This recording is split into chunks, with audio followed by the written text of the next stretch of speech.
nosso doutor honoris causa, né, pela Universidade de Pernambuco. Manuelzinho tem toda uma trajetória aí na área de cultura popular.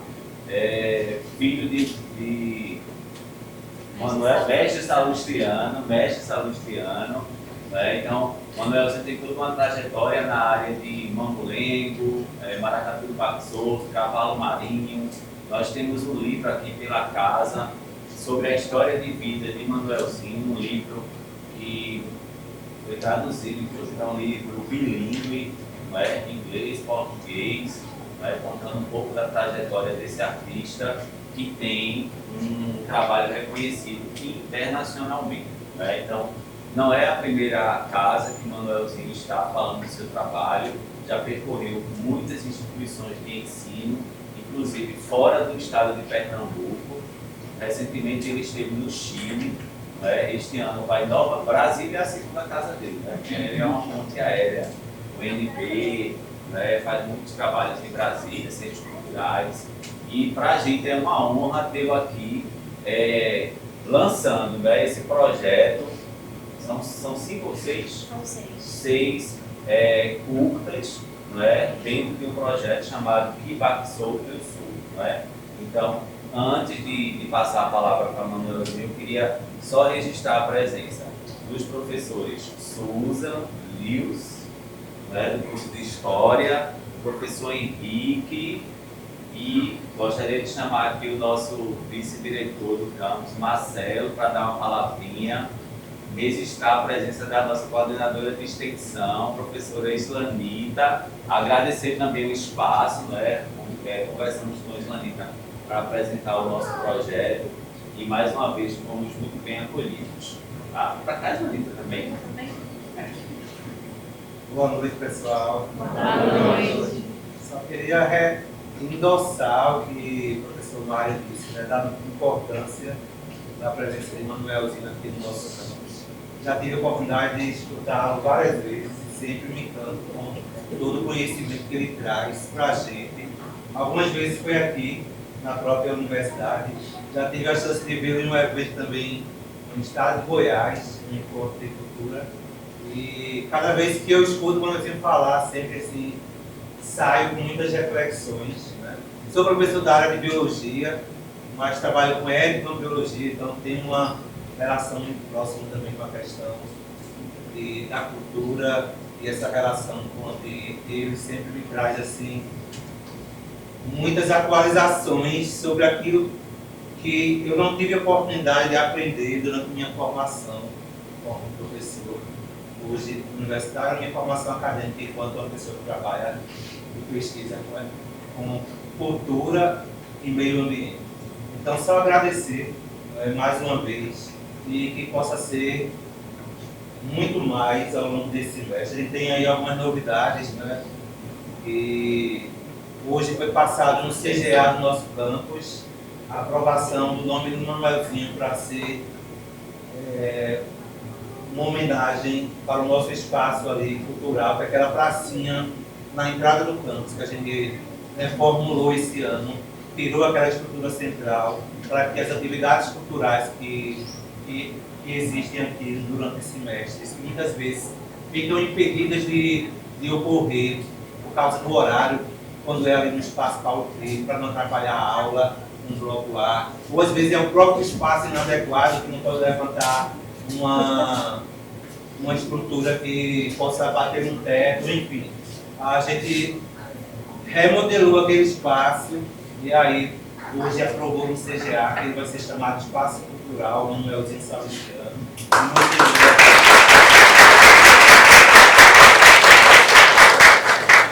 Em breve vai ter o evento, né, a inauguração, fazer a plaquinha, vai convidá-lo novamente.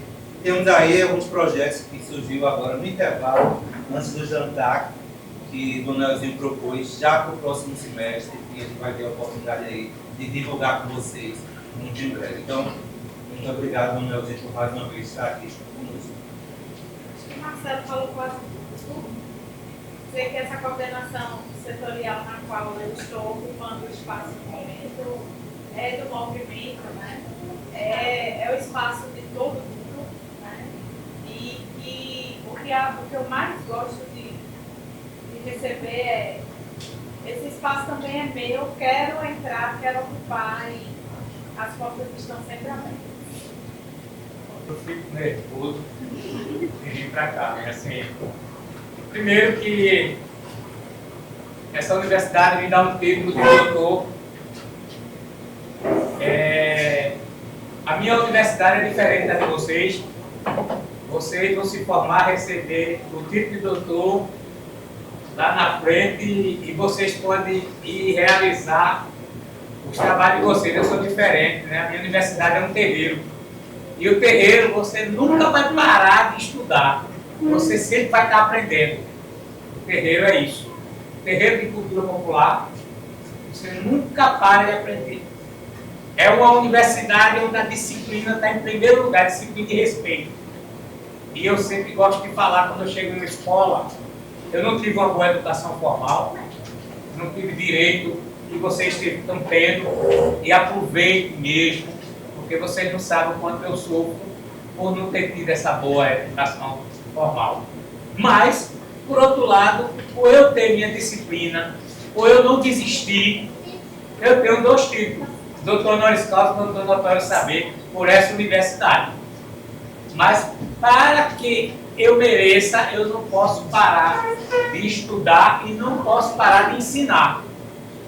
E aí a gente está vindo hoje aqui agradecer o acolhimento dessa universidade, agradecer a atenção de vocês de vir escutar um mestre de cultura popular falar.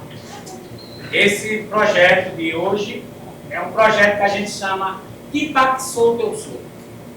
Porque o maracatu de baque solto, ele só existe em Pernambuco. E vários mestres têm sua linguagem, porque cada terreiro é uma escola. E aquele terreiro tem um professor diferente. Então, todos os professores não são iguais. Então, vocês hoje vão escutar uma linguagem de vários mestres, mas que eles vão falar a mesma coisa com palavras diferentes. Se vocês prestarem bem atenção, nesses são 6 depoimentos. E aí você vai encontrar uma mulher que os filhos é quem coloca ela dentro do maracatu, que é muito interessante a história, que ela não fala o nome do maracatu, mas o nome do maracatu dela se chamava Indo e Voltando, porque os meninos dela, os filhos, ficavam no sítio, para frente e para trás. Aí chamava Indo e Voltando o nome do maracatu. E aí depois, ela conta a história e se torna o Estrela da Tarde do Engenho Tomé, lá de Glória do Goitá. O nome dessa mestra é Dona Maria Piúva. Você vai encontrar o mestre, que ele vai falar como ele entrou no maracatu. Ele não podia ser caboclo de lança, foi ser uma baiana. E aí naquela época, imagine um homem se vestindo de mulher. Isso eu estou falando dos anos 50, dos anos 60. Então o preconceito ele enfrentar. Mas ele fala com uma simplicidade que parece que foi tudo bem. Você vai encontrar os poetas, Reginaldo Silva, Mestre Zé Flor, Mestre Jaime Viana, bem velhinho, mas ele contando como é que nasceu o maracatu para ele. Então assim, eu não vou falar muito agora, quero que vocês assistam, e quando acabar a gente faz uma roda de conversa, e se vocês tiverem alguma dúvida, tiver pergunta, vai fazendo que a gente vai tentando responder, tá certo? Então vamos lá. Oi? Assim, quero dizer para vocês que eu cheguei até aqui porque eu tive o apoio do Funcultura, do governo do estado de Pernambuco.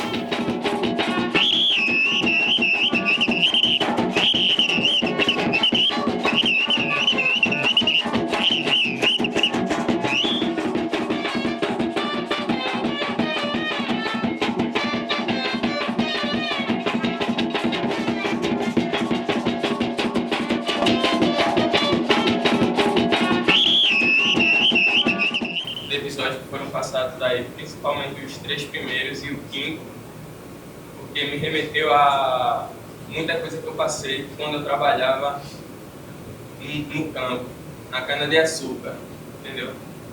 Aí, no episódio 5º, o próprio caboclo fala, né? Não tem usineiro nessa hora, não. Não tem usineiro nessa hora. Porque a cultura do maracatu na Palha da Cana é muito forte. Eu trabalhava lá, junto com eles, o corte de cana do lado e o sol quente todo dia, e eles falando, no maracatu, a gente lá tem uma associação, que é o Sindicato dos Trabalhadores Rurais.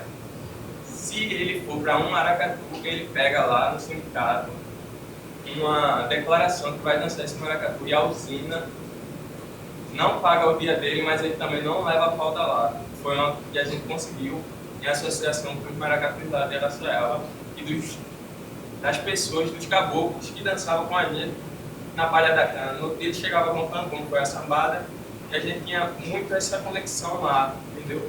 Na Palha da Cana sobre o maracatu. Inclusive, o terceiro maracatu que passou aí foi o Cana, é de lá de Araçoiaba, de onde eu sou.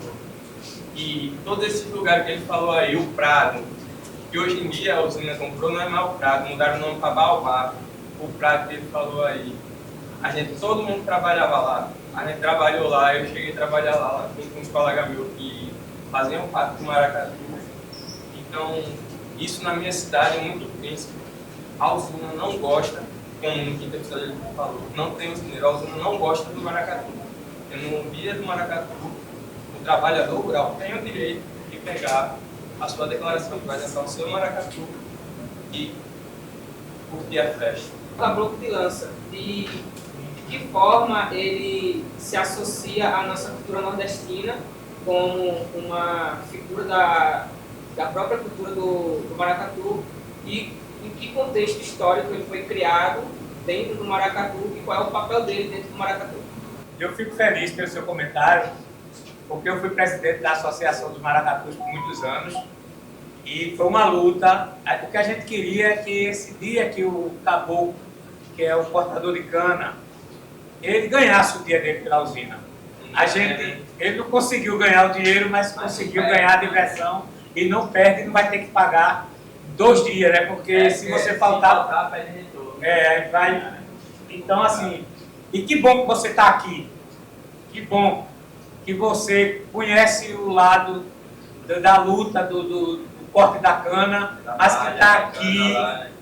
Isso é muito importante. Isso é muito importante. E eu fico feliz de encontrar você aqui. E você falar da associação, que fez com que as pessoas se organizassem e conseguissem essa luta de ganhar o dia. Mesmo que não receba, mas também não vai ter uma punição. A diferença do baque solto e do baque virado. O maracatu do baque solto é de origem indígena. Ele é pernambucano. Só existe na Zona da Mata, região metropolitana. O maracatu de baque virado, ele é de origem africana, apesar que na África não tem maracatu de baque virado, mas ele foi criado pelos africanos. E o que predomina no baque solto é o caboclo de lança, que é um terreiro indígena, e dentro do baque virado é as ofaias e as baianas. Então, baque solto é porque no bombinho, assim falou o musicista Guerra Peixe, a pancada solta no bombinho. Quando mistura lá embaixo do bombinho a porca, que é parecido com a cuíca, ela faz aí começa quando a porca vem aí que vem a caixa, é uma pancada solta, esse é o baque solto. Aí vem o baque virado, tem a alfaia e o meião, que é uma alfaia maior, e ela é quem dá a virada. Se você observar quando você vê um baque virado, você lá no meio, você vai ver um bombo maior, esse é o meião. Ele é quem dá a virada. Então, para ficar mais fácil para quem não conhece de música, você vê o caboclo de lança, você faz. Ali lá vem um baque solto. Tem gente que chama rural, mas quem deu esse nome rural foi uma americana, que chega aqui pesquisando os foguetes de Pernambuco e diz, aí fala, sei da onde? Eu sou da zona rural. Aí ela disse, então esse é um maracatu rural, porque as pessoas vinham da zona rural para a capital. Mas para ficar fácil, o caboclo de lança é do baque solto. E as baianas, com as alfaias, fica mais fácil as alfaias, porque no Marco Sul agora tem baiana. Então, para você conhecer aquele maracatu que tem bastante alfaia, é o baque virado. Então a diferença está no baque. E para você conhecer fácil, baque solto, caboclo de lança, baque virado, as alfaias. E o que é que significa o caboclo de lança no que ele representa no Nordeste? Hoje o caboclo de lança, ele é um cartão postal da figura, da cultura nordestina, da figura, ele é o cartão postal do Pernambuco. Hoje, em todo lugar você vai ver um caboclo de lança, no outdoor, você vai ver no comercial do carnaval. Então o caboclo de lança é uma figura muito importante para a nossa cultura. Mas ele, dentro do maracatu, ele é um guerreiro. Ele é quem está protegendo aquele povo dele. Então, o caboclo de lança, ele é um guerreiro que protege a sua nação. Ele é um guerreiro indígena. E aí Durval diz assim, que a história tem em si o encanto de ser uma quebra de rotina. A aventura de vivenciar mundos diferentes do nosso tem a seu favor o efeito da quebra da normalidade. Né? Quando ele diz isso, essa passagem, a história tem a missão, né, de desvendar mundos fora dessa normalidade, né? Dessa normalidade academicamente difundida, academicamente validada. Né? E aí você trouxe nos curtas histórias de vida que durante muito tempo as narrativas oficiais silenciaram. As narrativas oficiais invisibilizaram. Não se fala desses personagens, dessas práticas nas escolas, não se fala dessas práticas nas universidades, porque o saber canônico, o saber da academia, invalida. Né? Então, ter esse momento aqui hoje é histórico, né? Porque a gente tem um mestre maracatuzeiro, né, criado dentro desse universo, que tem um título de doutor reconhecido por uma instituição de ensino superior, de projeção internacional, que é a UPE, e está aqui falando para futuros professores. Não é? Então, Manuelzinho, eu queria que você falasse, de acordo com a sua experiência de rodar aí o mundo e rodar as escolas, inclusive aqui da região da Mata Norte, tá? Eu queria que você falasse das suas impressões a respeito dessa temática. Como esse assunto, essa temática, é tratada dentro das escolas, principalmente aqui da região? Então, vocês não sabem como eu me sinto bem de vir falar de cultura popular para vocês que estão estudando história. Porque vocês estão aqui, mesmo se tiver alguém aqui que tiver doido para ir para casa, mas ele fica aqui educado, ele pelo menos sabe fingir bem que está prestando atenção. Agora vocês querem ver sofrimento, você vai para uma escola pública. Vocês sabem o que é? Eu vou dar um exemplo hoje. Eu sempre defendo que o mestre não tem que ir dar aula na escola, a escola tem que ir no terreiro do mestre. Não, o mestre não pode ir na escola, porque nem os professores, nem os alunos estão preparados para receber os mestres. Eu vou dar um exemplo de hoje. Chego na escola, estava assim, a sala lotada, e a gente monta, e aí Gabi, enquanto que está montando, Gabi começa a falar com os alunos. Vocês sabem o que é o maracatu? Não. Eu estou numa cidade, Itaquitinga, estou falando, Itaquitinga. Uma cidade bem pequena, e que lá, maracatu é muito forte. Foi nessa cidade que seu João Lianda, com Dona Noêmia, consegue colocar mulher dentro de maracatu, que maracatu mulher não poderia participar. E eles dois é quem quebra isso. E essa cidade não sabe da história desses dois personagens. Isso não é falado na escola. Aí a gente começa a passar o vídeo. Na metade, no primeiro vídeo, no segundo, aí daqui a pouco outro. E eu só vendo, tinha em torno de umas 40 pessoas na sala. Na metade, tinha uns 15. E quem eram esses 15? Eram os jovens que brincavam maracatu. Mas os alunos, ficou 3 alunos.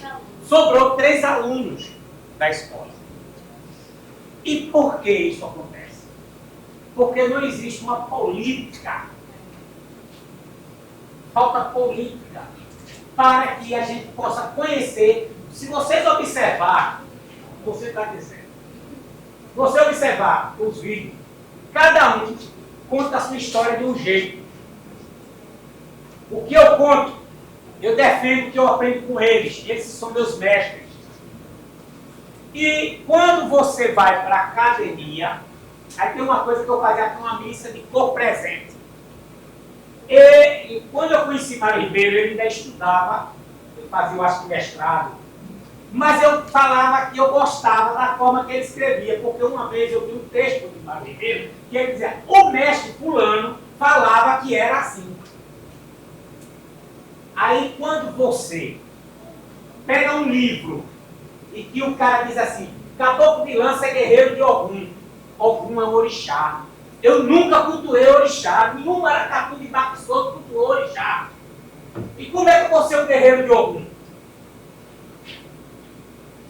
Aí, eu tenho que vir, primeiro, com a minha teoria, com o que eu aprendi no terreiro, mas eu não escrevi. Aí, eu tenho que fazer um vídeo, porque eu vou dizer assim: olha aqui, eu próprio, meu mestre disse que é assim. Porque vocês estão vendo 5 minutos, eu tenho mais de hora de gravação com esses mestres. Então, vocês, professores de história, vocês preparam esse espaço para que o mestre possa vir, esses alunos, prestar atenção, interagir, fazer pergunta. Mas quando você vai para a escola pública, o sofrimento é grande. Porque nem os professores estão preparados e nem eles sabem preparar os jovens para aprender a escutar o mestre. Imagine quando o mestre fale para o modo, para o dono e para o que o aluno vai rir da cara dele. Então, eu sei que eu estiquei demais, mas o que eu quero dizer, o que você me respondeu é que eu fico nervoso quando eu vou fazer qualquer trabalho em escola pública. E esse movimento, vou pegar na carona, esse movimento contrário da escola E ao terreiro. como é que está sendo feito isso? Não vou dar. Poucas, às vezes é a gente que toma a atitude de convidar e é difícil. É difícil. Agora mesmo, essa questão de mostrar o vídeo, eu tenho mais coragem, mas eu faço uma parceria com um dono de maracatu daquela cidade. E aí foi o que aconteceu hoje. Se eu não faço essa parceria, só tinha ficado 3 alunos para assistir e 2 professoras. A escola estava funcionando, mas só teve 2 professoras que ficaram, o restante não ficaram. E isso é natural. Eu já vi um evento feito para os alunos de cultura e os professores dizem: come logo o lanche que eu quero ir embora. Eu já vi professor fazer isso. Mas eles não são culpados. É porque não existe incentivo para isso, nem planejamento. Só completando a sua fala e também agora, eu sou de Carpina, por exemplo. E lá em Carpina, a cultura basicamente morreu. Dependendo de lados de política, enfim. A cultura de Carpina morreu. Os maracatus, por exemplo, estão voltando agora. Não se tinha maracatu. Inclusive, na cadeira do professor Mário, que fez um trabalho sobre pesquisar manifestações ou expressões da afro brasileira. E eu fui atrás de procurar saber em Carpina e aí depois fiz sobre o maracatu e fiz sobre o terreiro. E depois eu soube que esse maracatu foi vendido. Ou seja, Leão vencedor do FBA. só que assim, eles estão tentando manter a sede lá, enfim. Aí o que ocorre? Aí como é que a gente vai levar as crianças? Como é que eu posso levar as crianças para a sede do maracatu? Ou para conhecer o maracatu? Se a própria cidade em si não está valorizando. Aí o que acontece? Esse ano, pela glória de Deus, acho que tocou no coração dele, houve o primeiro circuito cultural lá em Carpina, onde a gente fez oficinas, né, o pessoal da prefeitura fez oficina e levou para as escolas os oficineiros para ensinar, mostrar as vestimentas, explicar, enfim. Só que aí tem porém, como lá em Carpina ainda a cultura não está tentando nascer, digamos assim, tentando voltar, foram pessoas de fora, mas eu acho que já é um avanço, né? Aí teve de cavalo marinho, teve de maracatu, mamulengo também, capoeira. Então, assim, é uma forma de, querer ou não, os meninos conhecerem. Aí, só para encerrar minha fala, eu observei que é interessante, como o senhor falou. No primeiro momento, os meninos estranham. Não, quero não, vou falar, quero não saber não. No segundo momento, é que, pronto, dividir duas turmas de uma escola. E a primeira, meu Deus do céu, foi Jesus na calma.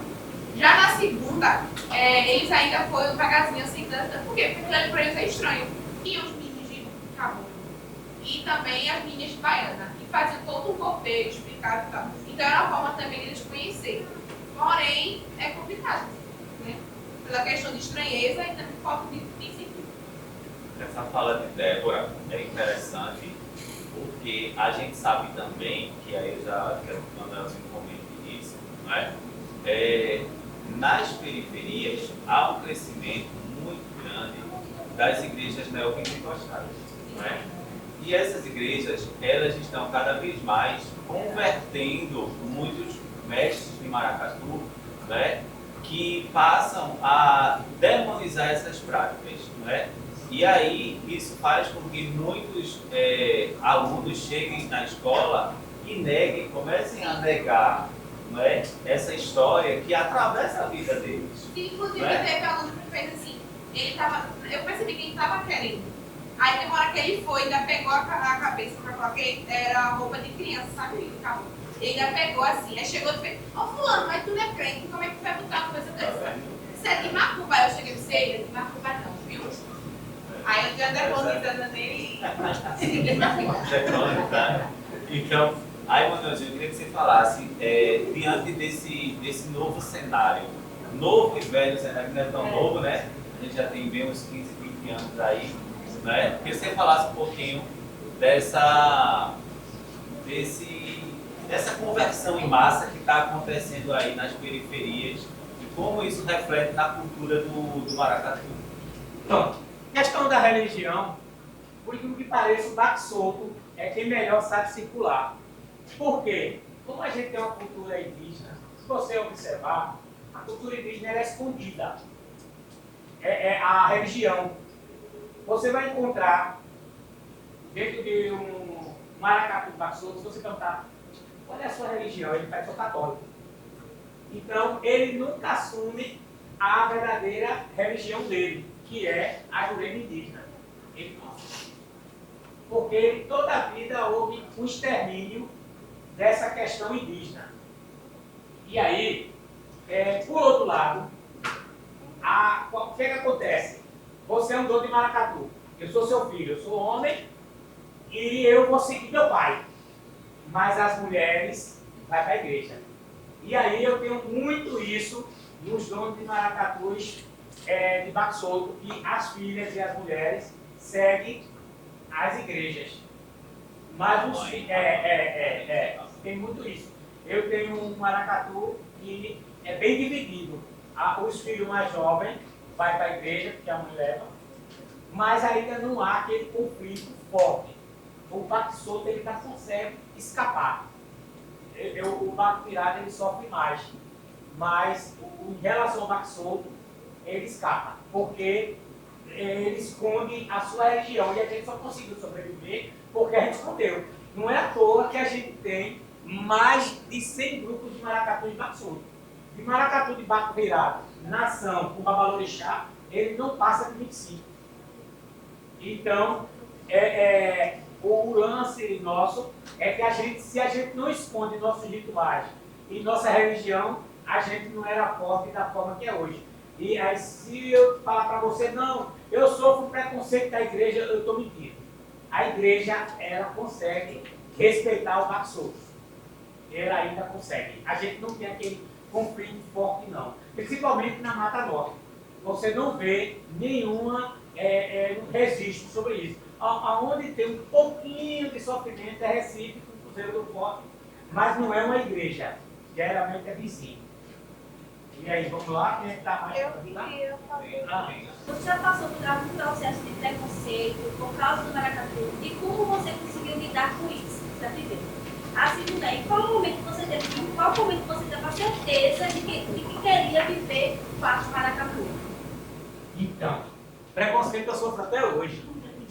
Eu sou negro, falo um português terrível, baixa estatura. Então, assim, tem uma coisa que é. Hoje, eu já me acostumei, mas aí, como dizer, eu chego aqui nessa sala, ninguém sabe quem sou eu. Eu me sento aqui, eu vou continuar sendo invisível. E poucas pessoas vão falar comigo. Aí, já aconteceu muitas vezes de eu chegar em um lugar e eu ser maltratado, principalmente por garçom. Eu sofro muito preconceito com garçom. Geralmente eu chego no lugar, se a minha esposa é um pouquinho mais clara do que eu, então a gente senta os garçons, eles passam pela gente, não atendem. E em relação à cultura. E aí a gente tem um público consumidor de cultura que são os universitários. Aqui a gente tem uma misturada boa, eu não vejo, mas tem cursos que você só vê nas brancas, né? E aí, se eu venho para a escola, para o curso de História, eu me identifico. Porque aqui é branco, preto, então está tudo bem. Mas se eu for para um curso de medicina, a minha esposa é médica. Então, só para vocês terem a ideia, ela é médica, ela hoje é professora lá da UPE, Santa Marta. Então, ela chega no lugar e as pessoas, elas são da área de saúde. A senhora é enfermeira, ela nunca é médica, ela é enfermeira porque ela é negra. Então, imagine para mim, se alguém diz, olha, a gente vai receber hoje o doutor honoris causa, cultura, não sei o quê. Aí eu chego, ninguém vai imaginar que eu sou o doutor honoris causa. Mas eu já me acostumei com isso. Por quê? A gente é invisível. Mas quando a gente coloca a nossa fantasia, todo mundo bate foto com a gente. A gente vira o Brad Pitt na hora.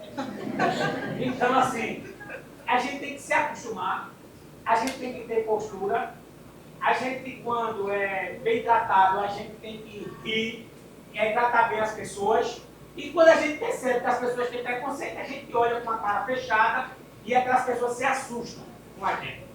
Eu consigo isso fácil. Eu não tenho medo de sofrer esses preconceitos, não. Agora sofro todo dia, entender que a cultura popular, todo mundo acha que tem que ser de graça.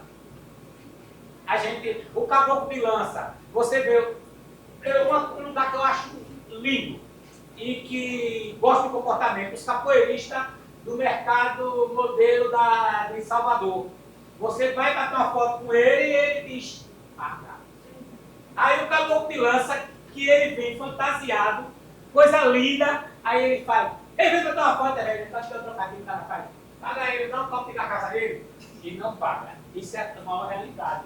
Então, assim, a gente dentro da associação, a gente luta para que os caboclos de lança aprendam a se valorizar e entender que ele é um artista. Entender que as pessoas de fora amam bater uma foto com o caboclo de lança. E eu consigo bater foto sem precisar de estar de caboclo de lança. Várias pessoas viram, teve 2 alunos. Aqui. Ela chegou assim, eu posso bater uma foto com você? Então, assim, eu fico feliz porque ela me enxergou. A gente não está tanto para fazer nossa cultura, para divulgar. Eu ando aí, eu já fui para os Estados Unidos, já fui para a Europa, já fui para a América do Sul. Então, assim, e eu vou lá falar de Pernambuco, vou falar da minha cultura. Por que é que eu tenho que botar uma roupa de caboclo dança para bater uma foto? Porque a pessoa não reconhece isso. E quando eu vejo uma jovem dessa chegar assim, eu posso tirar uma foto? Isso a gente fica feliz porque a gente deixou de ser invisível naquele momento. Então eu não tenho problema. Eu sou preconceito todo dia, mas não tenho problema de enfrentar o preconceito, não. Não sei se eu respondi isso. Você. Quando ele falou da desvalorização, principalmente de quem trabalha na usina, né? Na cana-de-açúcar, eu lembrei do meu avô, João Carreiro, que ele que foi caboclo do Maracatu Estrela Dourada, E esse seu primo, Jaildo. É, teu tio. E ele sempre foi agricultor, ele sempre trabalhou com campo da cana e ele sempre foi apaixonado por cultura, maracatu principalmente. E muitas vezes ele deixava de ir porque não podia faltar, porque senão faltava comida em casa. E hoje em dia meus tios todos são do maracatu, todos são caboclos e ficam na Estrela Dourada. E ainda fica um refém, mesmo em outros trabalhos, ele fica um refém de ou trabalha ou brinca. E fica assim, acaba deixando faltar coisa em casa por conta dessa desvalorização, né? Ou brinca ou trabalha. Verdade. É a paixão, né? Ele tem que abrir mão para fazer sua cultura, né? Sabe que fica por amor, Porque não tem valor. Eu sou muito fã do Baco Virado, pra ser sincera. Eu gosto muito do Baco Solto, mas meu coração é do Baco Virado. Eu queria perguntar para o senhor como é que está a situação, assim, porque veja, atualmente, de uns 10 anos para cá, a gente teve uma mudança significativa na presença de mestres de maracatu e Baco Virado. A gente tem, por exemplo, a mestre Luana, do Encanto do Minas, que agora é uma mestre feminina. Nesse cenário do maracatu rural, como é que está a situação? Assim, a gente sabe que de anos em anos a dinâmica das posições sociais, de gênero, dinâmicas de vários tipos vai mudando. No maracatu rural existe a probabilidade de uma mestra e eu tenho uma dúvida particular, outra dúvida dessa questão feminina. Qual é a diferença? Porque assim, no Baco Virado a gente tem a figura do caboclo em alguns, quando tem aquela raiz ali na Jurema. Só que o caboclo do Baco Virado é diferente do caboclo de lança, do Baco Solto. E isso me pega muito. Aí eu penso, poxa, mas por que tem essa diferença? Porque o caboclo deles parece um caboclo do que o caboclo de lança. Muito obrigada. Espero que... Mestra, você viu uma mestra falando aqui, Dona Maria Viúva. É uma mestra de pertencimento. Você também pode ter uma mestra do apito. Aqui tem um maracatu chamado, que é um projeto da Munam, chamado Coração Nazareno, e é mestra Gil, que ela canta maracatu. Isso aí não tem problema. Outra coisa também, dentro do Baco Solto, eu acho que ele é um segmento onde o preconceito ele é quebrado a todo momento, porque homem é baiana, mulher é caboclo de lança, porque uma mulher, se quiser ser um caboclo de lança, ela pode ser dentro do Baco Solto. Desde 1962 isso foi quebrado, que é o que eu falei de João Lianda, né? Isso foi quebrado, ele e Dona Noêmia quebraram essa coisa que mulher não podia dançar maracatu e Baco Solto. Mas de 62 para cá, só teve avanço. Então, assim, quanto a essa coisa do preconceito de mulher, de homem dentro do Baco Solto, não existe. Não existe, não. Você fez outra pergunta? Qual é a diferença do caboclo de lança e do caboclo do Baco Virado? Não, olha, o Baco Virado, eu não conheço caboclo de lança dentro do Baco Virado. Eu já vi uma reamar, que é o caboclo de pena. Só que lá é caboclo de pena, e no nosso é a reamar, que é a rei é o mal. Então, são figuras parecidas, mas eu não sei se a função dele é a mesma nossa, que o nosso caboclo de pena, ele é como que fosse um pajé, é aquele que tirava todo o mal de dentro do maracatu. Eu não sei se dentro do Baco Virado ele tem essa função, porque dentro do Baco Virado tem um babalorixá, que é quem resolve os problemas espirituais. Caboclo de pena. Gabi. Olha, Gabi é minha filha, formada em História, que me ajuda muito também. Formada aqui, viu? Então ela tem um comentário para Só em relação a esse personagem que parece um caboclinho, ele também é em posição do concurso Carnaval de Recife. Então tu pode ver que ele aparece muito no desfile do concurso. E quando é na apresentação, às vezes alguns não vai ter. Quando tem, é alguma ligação específica, tipo o Almirante do Forte, ele era um baque solto no passado. Ele nasceu como baque solto e se transformou em baque virado. Aí, tanto que tem uma toalha que canta, toca na Jurema e também toca no Nagô. Aí o Almirante, ele costuma ter o caboclo de pena ali, porque ele tem essa tradição. Essa relação, ela tá ligada à presença da Jurema nos terreiros de candomblé, né? Então, assim, hoje em dia é muito pouco você encontrar um terreiro puro, tá? Não tem terreiro puro, não é? Então, os terreiros de candomblé, muitos deles se sustentam com os trabalhos de Jurema. Então, a figura do caboclo de pena representa a Jurema no baque solto, no baque virado. Se você pegar uma imagem, por exemplo, de maracatu elefante, que é na época com Dona Santa ainda, no acervo de Catarina Real, que é um acervo da década de 50 e início dos anos 60, você já vai encontrar essa figura, entendeu? Do caboclo de pena representando ali a Jurema. Aí, como o Gabi falou, quando a prefeitura assume esse formato de concurso e começa a colocar o caboclo de pena como item de julgamento, aí ele passa a ser obrigatório nos concursos, entendeu? Principalmente para aqueles grupos que participam do concurso. Mas isso não é uma regra geral, entendeu? E assim como no candomblé tem vários tipos de candomblés, a Jurema também tem vários tipos de Jurema. A Jurema do baque solto é diferente dessa Jurema que é cultuada em alguns terreiros de candomblé. É uma você. Na minha cidade tem uma comunidade de Quilombola, na comunidade de Brejinho, e eles foram fazer uma apresentação na palestra que eu fui ontem.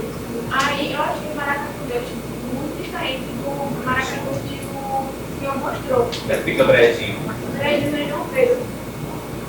Aí é uma comunidade de Quilombola e o maracatu deles só tinha os instrumentos e as baianas com uma saia bem grande.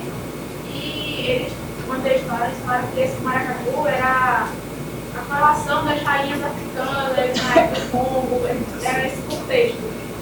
Não era as camisas, não. Eles chamavam maracatu. Maracatu. Eu tenho até o vídeo aqui, que eu gosto do senhor. Não, eu acho que não é registrado como maracatu baque solto, não, né? Não, baque solto não. O que eu já está falando é baque virado, que tem a coroação. Pergunta mais pro pessoal. Se o senhor falasse o que o maracatu significa na sua vida, como é que o maracatu significa para você? Maracatu, na minha vida, alimento, casa, energia. Maracatu é tudo para mim. Eu fui criado em um terreiro que tinha ciranda, mambulengo, cavalo marinho, e eu sempre disse para meu pai que minha paixão era maracatu. E meu pai me dava uma lição, disse, então escuta os mais velhos. Já que você gosta tanto, aprenda o que você está dançando, está cantando. E aí eu fui buscar e aí me apaixono hoje por essa história de luta de um povo. Que você é um portador de cana analfabeto, mas você se torna presidente, rei, você se torna um artista famoso dentro do maracatu. Ele, quando você se apaixona, ele proporciona coisas a você que você nem imagina. Você imagina um matuto, feito eu, tá no Festival de Jazz de Nova Orleans, nos Estados Unidos. E eu tá lá mostrando meu trabalho. Imagine um cara que nunca entrou numa universidade para estudar, mas eu estou dando aula na Universidade Austral de Valdívia, no Chile. Esse matuto está aqui falando para vocês, aqui a gente conversando, nessa conversa, que quando eu gosto desse formato, mas já me conhece, eu chamo isso aqui a roda de conversa, é como se a gente estivesse debaixo do pé de árvore, dentro de um sítio, todo mundo ao redor, e eu só consegui isso porque eu amo maracatu de baque solto. Maracatu é o meu alimento. Quando eu estou dentro de um maracatu, eu não estou dançando mais, mas eu gosto de ficar no cantinho, escutando o som do terno e escutando o poeta cantar. E olhar e ver o caboclo sambar. Eu acho bonito. Um senhor de 80 anos e ele está lá no meio, soltando seu corpo, entregando o corpo àquela dança. E é um senhorzinho que você vai encontrar ele durante a semana. Mas quando ele está no terreiro de maracatu, ele parece uma criança. Então, maracatu, eu digo que é, em primeiro lugar, meu alimento para me fortalecer. É minha casa, porque quando eu estou ali, eu me sinto seguro. Não tem lugar mais seguro do que a nossa casa. Então, maracatu é isso para mim. Maracatu é saúde, é tudo de bom para mim. Tá? Porque tudo que eu sou...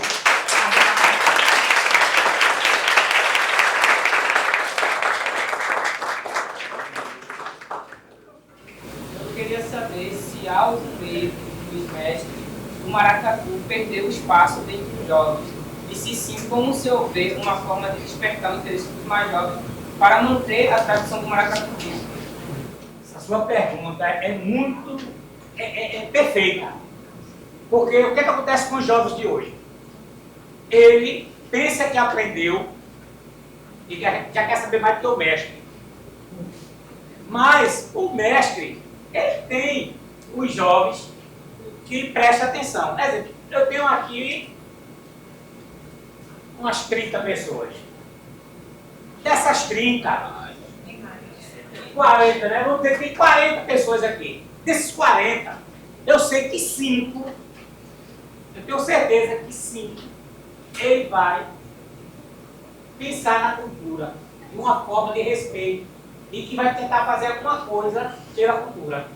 O restante, aí vai ter 5, que ele vai entrar em outra cultura e vai desprezar a cultura do Bakso. Então, o que acontece dentro de um terreiro? Eu tenho lá dentro do maracatu 5 jovens que aprendeu a cantar maracatu. Daqueles 5, só um que vai querer saber de onde vem maracatu.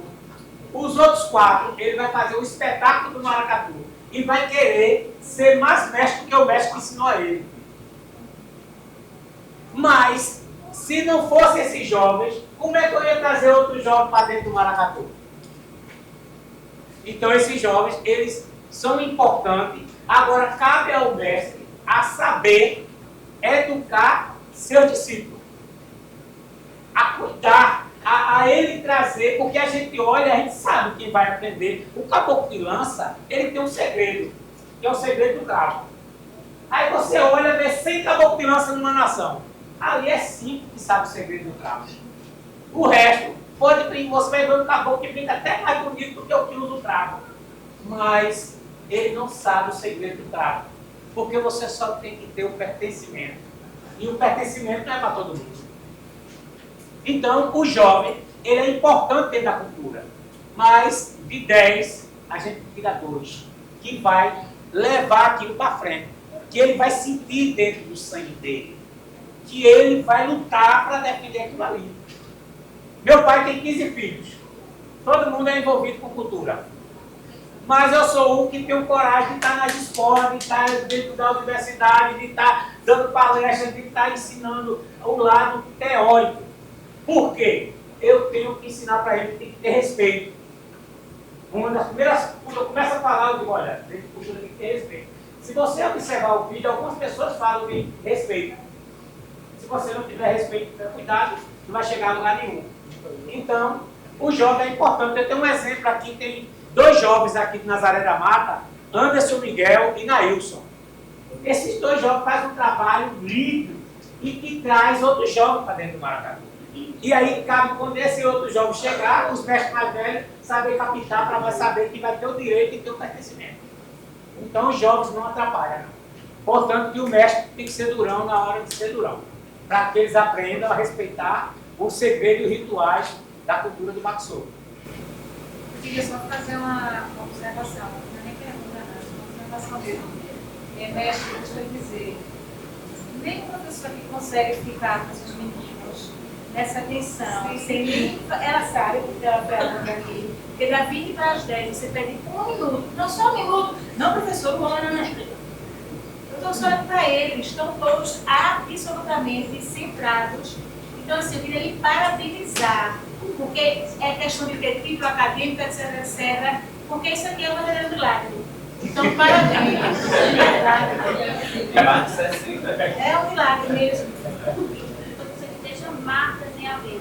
E olhando para a minha trajetória de vida, né?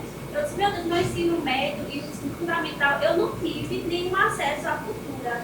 Eu não tive esse olhar, sabe, para além de uma sala de aula, para além do ensino metódico.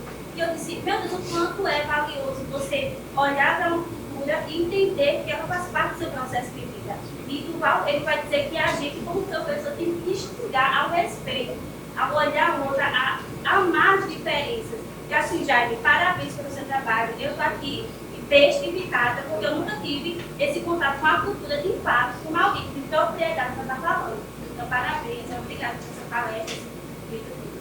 Na verdade, ele foi marido da minha tia, só que a gente considera como filho, que é essa de menina. Não sei se você conhece, ele morreu em 2021, mas ele era dono do Maracatu. Qual era o nome dele? Zé de Mina. Zé de Mina. É da onde? Daqui de Nazaré, não? Não, ele é da região, ele morreu em 2021, mas era da polícia não. É uma moça que eu sei, pode ser esse tipo, porque o amigo morreu e tal, só que eu nunca vi uma falar sobre terreiro de Maracatu. Aí eu fiquei nessa dúvida, existe terreiro de Maracatu? Porque quando meu avô ia pensar e parar, ele vai pensar, ele não dizia que tinha um terreiro. Aí eu fiquei nessa dúvida. Então, todo Maracatu tem que ter um terreiro. É que seu avô falava assim, eu vou o ensaio do Maracatu, mas o ensaio acontece no terreiro. E o terreiro, aí hoje, muitas pessoas pensam que é um terreiro de macumba. Não, o terreiro é um terreiro de brincadeira. Então todo o terreiro, o cavalo marinho brinca no terreiro. O mamuleiro brinca no terreiro. Isso é a nossa linguagem. Então, com certeza, o seu avô, quando dizia que iria para o ensaio, ele ia para o ensaio no terreiro de seu Mané, o terreiro de seu Antônio, porque naquela época não falava. Ele ia muito pra Ele, naquela época não se falava nem o nome do Maracatu, falava o nome do dono do Maracatu. Pronto, é que eu não sabia que tinha preconceito de mulher contra Maracatu, porque o Maracatu da minha cidade saiu, hoje em dia foi vendido para outra, que era o Pavão Dourado. Acho que foi vendido para Nazaré, não sei. Qual é a tua cidade? Feira Nova. A Feira Nova. Foi. E o Pavão Dourado mesmo lá. Sim, aí foi vendido, depois da morte do meu tio. Depois esse Maracatu saiu e minha mãe era diretora, só saía se ela assinasse. Eu não sabia que tinha esse preconceito de mulher no Maracatu. Mas isso foi em 62. Você não era nem nascida ainda. Você já pegou a época boa. Tem Débora aqui. Aproveitando esse momento da língua dos professores e tal, mas também a gente quer não é voluntária de uma forma. Eu queria que você explicasse a tão, abre aspas, polêmica, que é a dama do passo e a boneca. E o pessoal sempre pergunta, sempre tem um pensamento errado. Então, dentro do barco virado, a dama do passo ela carrega uma calunga. A calunga dentro do barco virado, ela faz parte do sincretismo religioso. Ela é uma entidade. Dentro do barco solto, como foi imposto pela Federação Carnavalesca para o concurso de agremiação, em 1969, 68 para 69, aí o que aconteceu? Aí para o barco solto ser julgado, tinha que ter uma corte que não tinha, a gente nunca teve corte, e tinha que ter a dama do passo. Aí a gente colocou esse personagem, mas até hoje os mestres mais velhos chamam a menina da boneca. O barco virado, ela é uma calunga e é uma entidade religiosa dentro do barco virado. Aí no caso dessa entidade vai ter relação com o terreiro com o rituais que vocês fazem. Não, o que a gente faz não, que o barco virado faz. Nós não temos obrigação de colocar a boneca como um secretismo religioso, mas eu posso calçar essa boneca, porque cada um tem sua forma de defesa. Mas ela não é uma calunga e ela também não é uma entidade. Ela não é. Dentro do barco solto. Mas ela pode ser calçada? Ela pode ser calçada. Grupo de contratações preconceituosas, mas também econômico, porque tudo para fazer acontecer tem um gasto e tem questão de tempo também. Porque as pessoas que fazem o maracatu, elas também trabalham, isso ficou bem claro desde o começo da palestra, e essas pessoas têm uma vida além do maracatu e ganham todo o esforço para fazer acontecer, o gasto de materiais.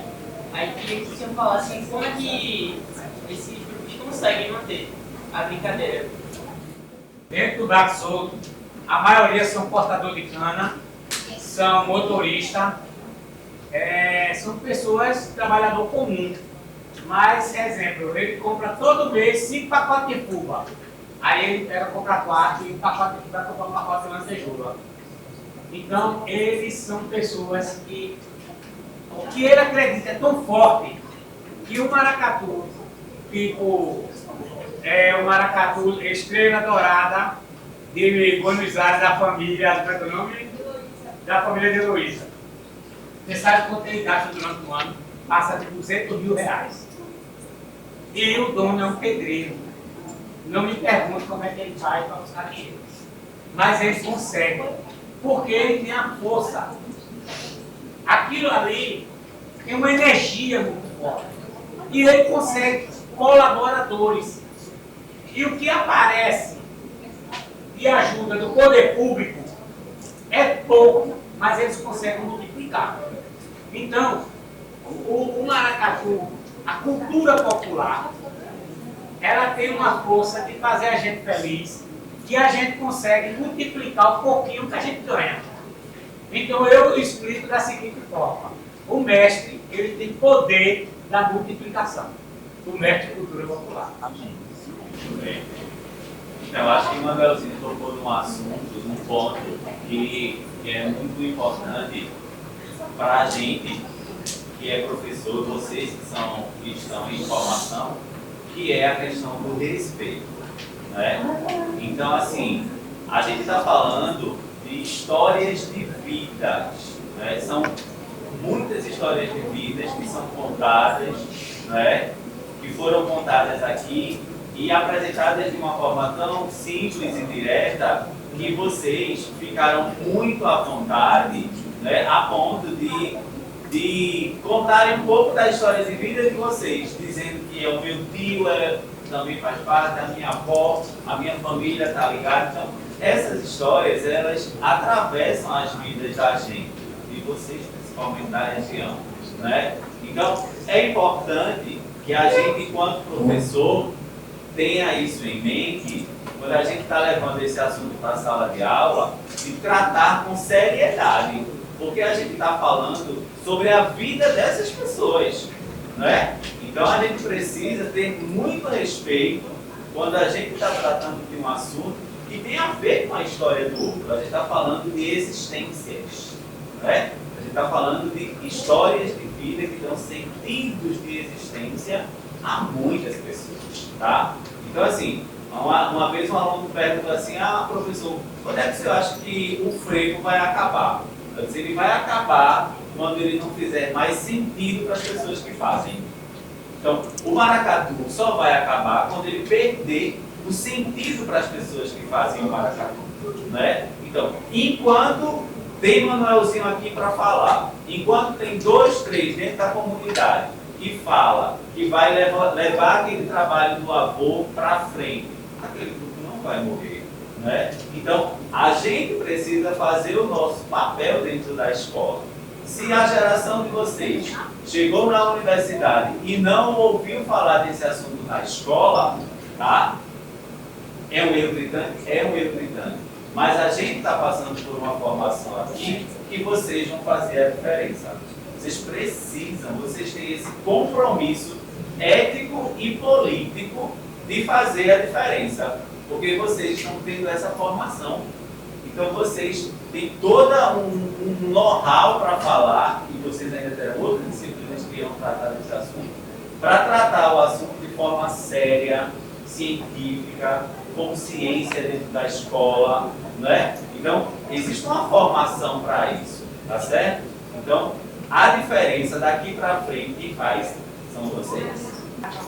Eu acho que o mundo acadêmico, né, ao mesmo tempo que ele oferece essa possibilidade, e aí eu estou falando dos alunos, né, mais especificamente, ele também alimenta essa questão dos títulos, né, essa questão desse saber como se fosse superior. E esse saber não é superior, é outro tipo de saber. Eu acho muito importante, veja o quanto tempo que a gente está aqui, os alunos nem se mexendo na cadeira, eu achei fantástico, né, escutando e aprendendo muito. Então, eu acho que é muito importante que vocês desconstruam, né, nesse curso, essa hierarquia e essa premissa superioridade que a gente teria por algum tipo de título formal. Né, porque existem vários saberes. E só para complementar, eu acho que é tão importante, mais do que eu pôr uma palavra aí, que é a questão política. Veja, isso que vocês estão fazendo é política, e é política de resistência, né? Para dizer não pode. Veja o relato que ele deu, eu existo. O relato que ele deu, isso me emociona, inclusive, porque assim, a gente está aqui, a gente existe, e vocês têm que respeitar. Né? E eu vou lutar contra esse preconceito, contra essa política que vem de uma colonização europeia, da questão branca, né? Da questão de inferiorizar aquele outro. Então, Eu acho que isso é muito importante. Né? Não há esse conhecimento que, por não ser formal, vai ter menos valor. Infelizmente, na sociedade a gente vai ser feito isso. Mas se a gente compreender o que Mário está colocando, o olhar da gente é outro. E vocês têm uma função multiplicadora, né? Porque vocês vão ser educadores. Então, isso é uma função multiplicadora fantástica. Como ele fez aqui, com esse auditório, que eu tenho certeza que não sai a mesma coisa, né? Sai diferente daqui. Vocês vão fazer isso, né? Com os seus alunos, e isso é fantástico. Isso é política. E é uma forma diferenciada de política, né? Verdadeiramente humana. Então, eu queria realmente dizer que eu também sou muito diferente daqui. E muito eu já discutei outras vezes, né? E cada vez, para mim, é super enriquecedor.